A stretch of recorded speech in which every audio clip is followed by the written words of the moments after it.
उसके लिए हमारी मजबूरी है कि हम ऐसे एनिमल्स पे आएँ जो अच्छी एवरेज दें, 30 लीटर 35 लीटर 40 लीटर दूध दें, और उसके लिए हमारे पास ज़रूरी है कि हम उसको अच्छा माहौल दें, अच्छी खुराक दें, ताकि वो अपने आप को मेंटेन कर सकें और हमें उतना दूध दे सकें ताकि हमारा डेयरी फार्म जो है प्रॉफिटेबल बिजनेस बन सके। और एक गाय का जो मैक्सिमम दूध होता है, जो एवरेज है, वो कितना है? देखें, पूरे फार्म में तो डिफरेंट मिल्किंग एनिमल्स हैं, जिनमें 70-80 वाले एनिमल्स हैं, 50 वाले एनिमल्स हैं। ओवरऑल जो आजकल की हमारी एवरेज है वो 80 प्लस आ रही है। अस्सलाम वालेकुम नाज़रीन, मैं हूँ आपका मेज़बान हुसनैन, आप देख रहे हैं नया पाकिस्तान। नाज़रीन, आज मैं मौजूद हूँ पाकिस्तान की सबसे modern dairy farm Cheema dairy farm class के वज़ीराबाद में, और मेरे साथ मौजूद हैं डॉक्टर राना तुकीर बाबर साहब। उनसे बात करते हैं, उनसे पूछते हैं इस डेयरी के मुतालिक। बताता चलूँ ये डेयरी के फार्म मैनेजर हैं, इनसे मुतालिक इस डेयरी के मुतालिक पूछते हैं, ये गायें जो भैंसें हैं इनके मुतालिक पूछते हैं। अस्सलाम वालेकुम। जी वालेकुम सलाम। अच्छा, सबसे पहले तो ये बताएं कि ये आपकी जो डेयरी है इसमें टोटल कितनी गायें हैं? हमारे पास तकरीबन 600 एनिमल्स का हर्ड है टोटल, जिसमें कुछ लोकल एनिमल भी हैं और बाकी सारे अमेरिकन इंपोर्टेड एनिमल्स हैं हमारे पास। ठीक, ये जो गाय है मतलब ये अमेरिकन से इंपोर्ट करवाई? ये अमेरिका से इंपोर्ट हुई थी। बेसिकली 2 शिपमेंट आई थी हमारी। पहली जो आई थी उसमें 150 एनिमल थे, कुछ इस 2020 में आई हैं तकरीबन 150 के करीब एनिमल। अब उनके काफ और बछड़ियाँ वगैरह मिला के हमारे पास टोटल 600 एनिमल बन गए हैं। अच्छा, ये बताएं ये स्टार्ट कैसे लिया, कितनी गाय से आपने ये स्टार्ट लिया था? ये स्टार्ट तो 1970s और 80s में शुरू किया था, जब चीमा साहब ने शुरू में भैंसों के साथ और लोकल एनिमल के साथ। लेकिन जिस तरह ऐसा ऐसा जिद्दत आती गई, हर काम में मॉडर्नाइजेशन आती गई, तो इधर डेयरी में भी मॉडर्नाइजेशन आती गई। 1000 से 1500 तक भैंसें इन्होंने रखी। लेकिन बाद में जब डेयरी चेंज हुई तो अमेरिकन एनिमल पे शिफ्ट हुए। अमेरिकन एनिमल पे शिफ्ट होने के बाद फिर one of the best control shed जो पाकिस्तान में बनाया Cheema dairy farm, environmental control shed बनाया अमेरिकन एनिमल्स के लिए, और सबसे अच्छी एवरेज ली और फुल मॉडर्न तरीके से हम फार्म को रन कर रहे हैं। अब 1970 से काम किया। अगर हम देखते हैं कि हमारे पाकिस्तान में बहुत से लोग ज़मींदार, बहुत से लोग काश्तकार हैं, और वो आम जो भैंस होती है वो रखते हैं, और उसके लिए वो सारा दिन मेहनत करते हैं, लेकिन उसे कोई बेनिफिट हासिल नहीं होता। आप तो बेनिफिट के मुतालिक भी आपसे पूछते हैं, तो आप बताएं, आप पहले तो ये बताएं कि आपके पास टोटल कितनी गाय हैं? हमारे पास तकरीबन 600 एनिमल हैं। कुछ हमारे पास अभी भी लोकल क्रॉस एनिमल मौजूद हैं, कुछ भैंसें भी हैं, लेकिन जो है मोस्टली जो है वो अमेरिकन एनिमल्स हैं। 550 के से ज़्यादा हैं वो। उनमें कुछ मेल हैं, फीमेल्स हैं, और मिल्किंग एनिमल तकरीबन 250 के करीब मिल्किंग एनिमल हैं हमारे पास। और जो बात है कि फ़ायदे और नुकसान की, जब लोकल एनिमल्स हैं हमारे, उनकी नस्ल को इम्प्रूव नहीं किया गया। जैसे थी अबाव अजदाद से वो चलती आई, इवन के उनको क्रॉस करवा के नस्ल को बिगाड़ा गया, और वो अच्छी होने की बजाय वो नस्ल ख़राब होती गई हमारी दिन ब दिन। और आज हम इस हालत में मौजूद है, हमारे पास कोई खालस अपनी नस्ल सही से मौजूद नहीं है, कोई प्योर नस्ल नहीं है, जो थी वो भी बिगड़ चुकी हैं। और जब मॉडर्नाइजेशन आई है और जब डेयरी फार्मिंग जो है मॉडर्न तरीके से चलने लगी है, तो उसके लिहाज से फिर हम अपनी लोकल एनिमल के साथ नहीं चल सकते, जो हमें थोड़ा दूध दें, 8 लीटर 10 लीटर 5 लीटर दें।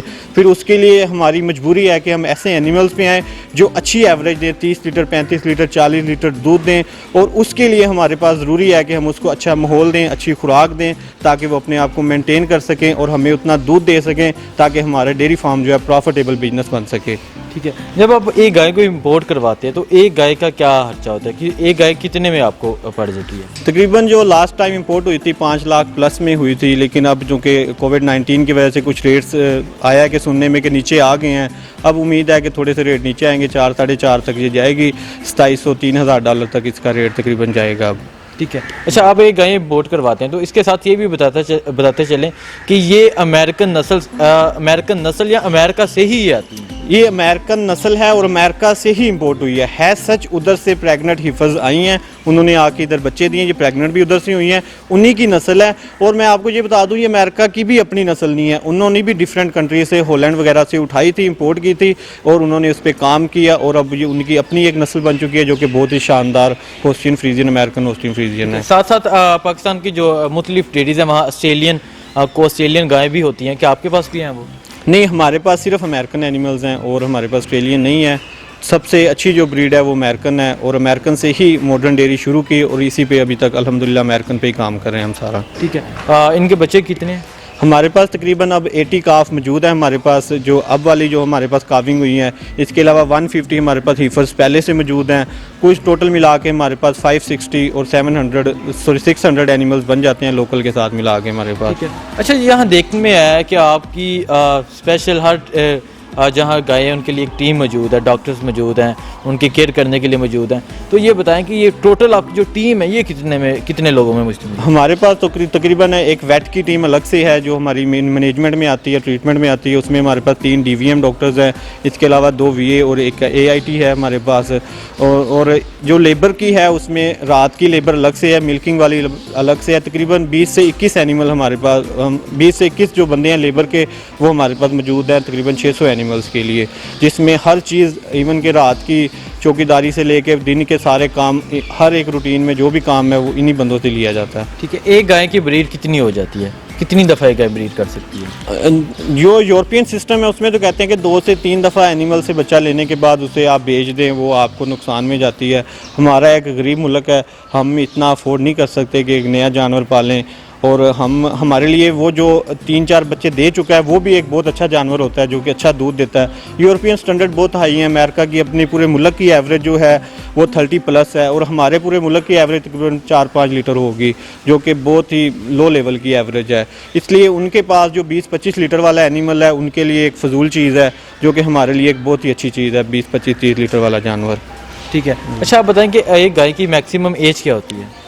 गाय की एज उम्र के लिहाज से तो हम उसे नहीं जांच सकते, काविंग के लिहाज से, बच्चे देने के लिहाज से होती है। जैसे मैंने अभी बताया कि 2, 3, 4 बच्चे यूरोपियन सिस्टम में लेते हैं, हम 6-7 लेंगे, जितने मैक्सिमम जानवर दे सका हम लेंगे अमेरिकन एनिमल्स के साथ।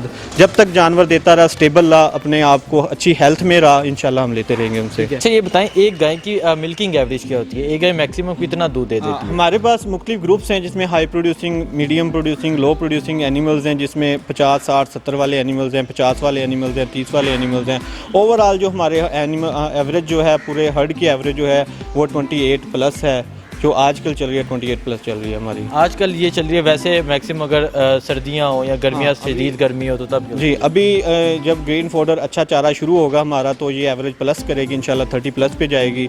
गर्मियों में 27-26 पे भी चली जा सकती है। ये इन्वायरमेंटल फैक्टर भी होते हैं, कुछ फीडिंग के फैक्टर भी होते हैं, और एनिमल्स की जो लैक्टेशन स्टेज होती है, जिसे हम कहते हैं दूध देने की स्टेज जो है, कि उसने बच्चा देने के 3 महीने हुए हैं, 4 हुए हैं, 6 हुए हैं, उस लिहाज से भी एवरेज जो है वो इफेक्ट होती है। लेकिन अच्छे सिस्टम में आप जाएं तो वो एवरेज को मेंटेन किया जाता है, और करना भी चाहिए ताकि आप एक प्रॉफिटेबल डेयरी फार्म बना सकें। अच्छा, ये बताएं कि इनकी ब्रीडिंग के लिए क्या होता है? क्या जो आम चारा दिया जाता है वही इनको दिया जाता है या कोई स्पेशली कोई चीज़ होती है? नहीं, ब्रीडिंग नहीं, फीडिंग कहेंगे। फीडिंग के लिए इसको स्पेशलाइज फीड, जो एक वेल बैलेंस फीड होती है, इवन के हम लोग भी ऐसी फीड नहीं खाते जो इनके लिए बनाई जाती है। ईच एंड एवरीथिंग इनकी मेंटेन की जाती है, जिसमें इनका मैदे का माहौल जो है, एनवायरनमेंट है, उसको बैलेंस करना, उनकी pH बैलेंस रखना उनकी, और इसके अलावा इनकी रिक्वायरमेंट, दूध की रिक्वायरमेंट अलग से, बॉडी स्कोर, जिस्म की रिक्वायरमेंट अलग से है, अगर प्रेग्नेंट है तो उसकी रिक्वायरमेंट अलग से है, और जब जानवर बच्चा देने वाला है तो उसकी अलग से रिक्वायरमेंट है, उसकी ग्रोथ के अलग से फैक्टर हैं।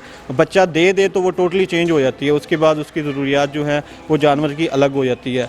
ईच एंड एवरी शेड में, हर शेड में हर ग्रुप की अलग से फीड है और अलग से मैनेज किया जाता है उसको, उनकी रिक्वायरमेंट भी अलग से हैं।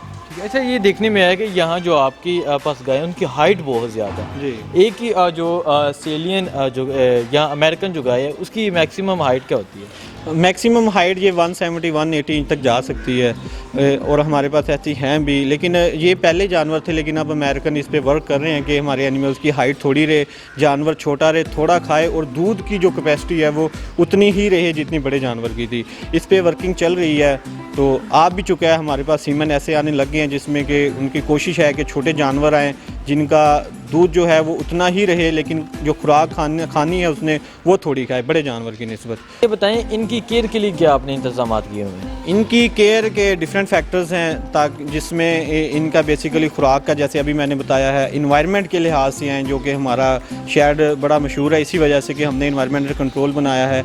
ये एक ओपन शेड है जिसे हम सेमी कंट्रोल भी कह सकते हैं। उसमें हमने शावरिंग सिस्टम इंस्टॉल किया हुआ है और कूलिंग फैंस, पखे लगाए हुए हैं हमने, जो कि गर्मियों में जो हाई हाई ह्यूमिडिटी वाले दिन होते हैं, ताकि उसमें हम इसको मैनेज कर सकें। कंट्रोल शेड के अंदर हमने कूलिंग पैड इंस्टॉल किए हुए हैं और पखे लगाए हुए हैं उसमें, जो कि विंड चिल इफेक्ट आता है एनिमल्स के लिए, ताकि फुली इन्वायरमेंट कंट्रोल रहे हमारे शेड का। इवन के पीक गर्मी वाले दिनों में भी जब बाहर बहुत ज़्यादा 47-48 टेम्परेचर होता है, तो हमारे शेड का 27, 28 और 29 मैक्सिमम इतना टेम्परेचर जाता है, जिसकी वजह से हमारी प्रोडक्शन, हमारी ब्रीडिंग, इवन एवरीथिंग हमारी कंट्रोल में रहती है। तो ये बताएं, जो एक गाय है उसका डेली का कितना खर्चा आ जाता है? ये डिफरेंट एनिमल्स का डिफरेंट है। जो बछड़े हैं या फीमेल जो काफ हैं उनका थोड़ा है, जब थोड़ी सी ज़्यादा होती है दूध के लिहाज से खर्चा और होता है, फीडिंग के लिहाज से इनका और है।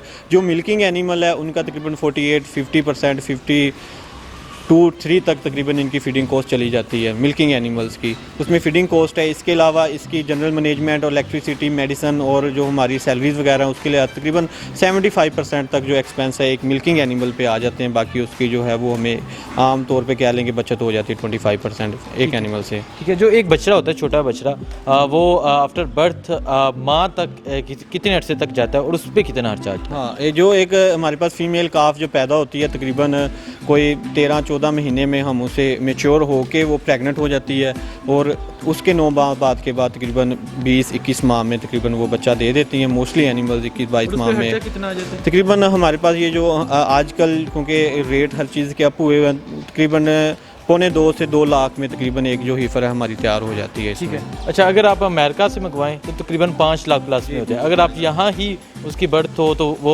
तकरीबन 1.25 लाख में। हाँ, तकरीबन वो 1.25-2 लाख में तैयार हो जाती है, जो कि अगर हम बाहर से मंगवाएंगे वो बहुत ज़्यादा कॉस्टली पड़ेगी हमें।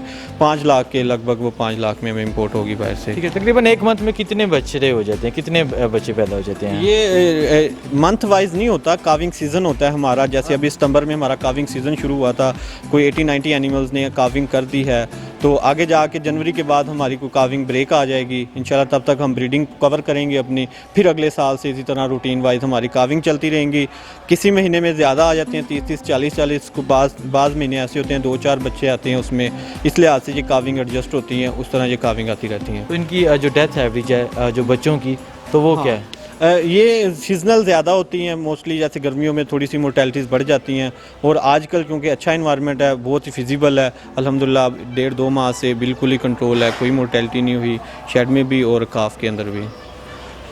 अच्छा, ये बताएं कि आपकी डेयरी से रोज़ाना कितना मिल्क इंपोर्ट होता है, कितना मिल्क आप बाहर जाता है? आजकल जो हमारी टोटल प्रोडक्शन है तकरीबन 7,000 के करीब, 7,000 लीटर है, जो हम 2 कंपनियां हमारे साथ अटैच हैं, नेस्ले और एंग्रो फूड जो हैं हम उनको देते हैं, और दोनों को थोड़ा थोड़ा शेयर मिल जाता है। और कुछ हमारी लोकल सेल भी होती है, जो गुजरांवाला में हमारी लोकल सेल है, मिल्क मैन वगैरह लेके चले जाते हैं हमसे। ठीक है। अच्छा, जो हमारा डेयरी का शौक़ रखने वाले लोग हैं उन्हें क्या पैगाम देना चाहते हैं, जो आम भैंस रखी होती है जिन्होंने, उन्हें क्या पैगाम देना चाहते हैं आप? सबसे पहले तो मैं यही कहना चाहूँगा, पहले भी मैंने कई दफ़ा कहा है कि आम तरीके से जैसे आपने जानवर रखने हैं, आप लोगों को कोई फ़ायदा नहीं होता। सारा दिन आप लोग भाग भाग के थक जाएंगे। अपने तरीके को मॉडर्न करें, इम्प्रूव करें, अपनी नस्ल को इम्प्रूव करें। आप बजाय के 20 जानवर रखें 2-2 लीटर 4-4 लीटर वाले, आप 20 में से 5 जानवर रख लें जो 20-20 लीटर देते हो, आप उससे बहुत अच्छा रेवेन्यू जनरेट कर सकते हैं। जब तक आप अपनी नस्ल और अपना तरीका है, जो काम का तरीका है उसे नहीं बदलेंगे, फार्मिंग का तरीकाकार नहीं बदलेंगे, पाकिस्तान भी तरक्की नहीं करेगा और हम लोग अपनी डेयरी फार्मिंग को इम्प्रूव भी नहीं कर सकेंगे।